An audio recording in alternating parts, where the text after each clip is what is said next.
The case of Sophia Harmon is a study in how process can become procedure without protection. Over 33 months, she filed 9 police reports, 9 documented incidents, 9 responding officers, 9 completed forms. Each moment was recorded, cataloged, and delivered into a system that declined to act. This is the story of what happened and why the paperwork did not save her. Sophia Harmon was 34 and a 3rd-grade teacher at Riverside Elementary in Lakewood, Ohio. Her classroom smelled of crayons and granola. She kept bars in her desk for children who arrived hungry. Colleagues described her as methodical, organized, precise traits that translated into a meticulous record of the violence she endured, photographs, a handwritten journal, and a labeled folder on her phone containing 247 threatening text messages. In the summer of 2019, she began dating Daniel Voss. The first year resembled any ordinary relationship. By early 2020, the pattern changed. Monitoring of calls, unauthorized location tracking, appearances at her workplace. In March 2020, during an argument in her apartment, Voss struck her. She called 911. An officer interviewed both of them, judged the situation a civil dispute, unfounded, and left no arrest. Report number 1. That classification set the template. Over the next 2 years and 9 months, Sophia filed 8 additional reports. Each time she photographed injuries, each time she saved texts and wrote exact dates and times in her journal, stored in her classroom desk. Advocates insist such documentation is essential for protection. She followed every recommended step, and yet the same label, civil dispute, no probable cause, reappeared, and the next decision-makers deferred to those prior dispositions. In July 2020, she sought a civil protective order.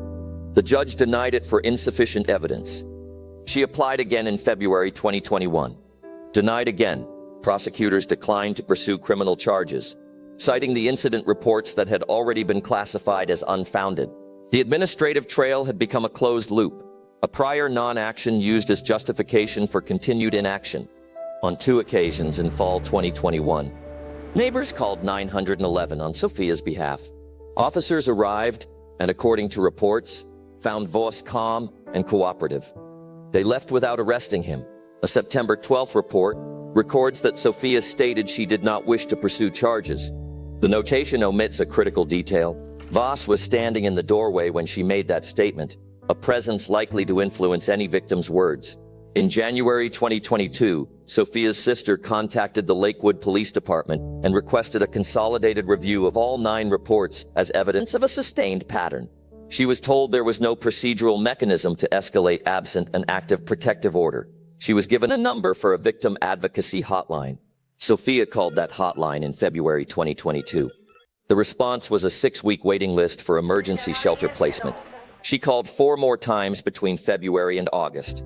No placement materialized. She moved twice in 2022, March and June, and Voss located her new addresses within weeks. She changed her phone number in August. He obtained it within days. By September, she told a colleague she had stopped expecting intervention. Her voice was not angry. It had the flatness of acceptance. On the night of October 13th, 2022, she locked her doors and sat in an apartment made smaller by vigilance. 3 months earlier, she had installed a security camera after Voss left a note on her windshield. At 2:17 a.m. on October 14th, the camera captured Voss entering through the back door with a copied key, a key made before she had twice changed the locks. Sophia dialed 911 at 2:19 a.m. The call lasted 41 seconds. Dispatch logged the call at 2:19 and sent officers at 2:24. They arrived at 2:38 a.m. The delay was recorded. The result was not. At Daniel Voss's sentencing in April 2023, the prosecutor stated that the Lakewood Police Department had received 9 documented complaints over 33 months and made 0 arrests. The chief issued condolences and announced a departmental review committee. That committee published recommendations 8 months later. None were mandatory, and none carried a set implementation date. The 9 reports remain in a file. Each classification, each denial, every dispatch log belongs to the public record. None of it was new on October 14th. The system did not fail for want of documentation. It failed because documentation without consequence is merely paper. This case raises systemic questions. How do prior classifications influence future charging decisions? What mechanisms exist to consolidate multiple reports into a single evidentiary assessment? How do resource constraints, shelter availability, prosecutorial capacity, policy incentives shape outcomes? These are policy questions with human costs. In the end, the tally is stark. 9 reports, 0 arrests, 1 woman who trusted the process until the process offered no protection. That is the full narrative. It is concrete, documented, and uncomfortable. It asks of listeners not only pity, but attention to records, to procedures, and to the spaces where paperwork substitutes for action.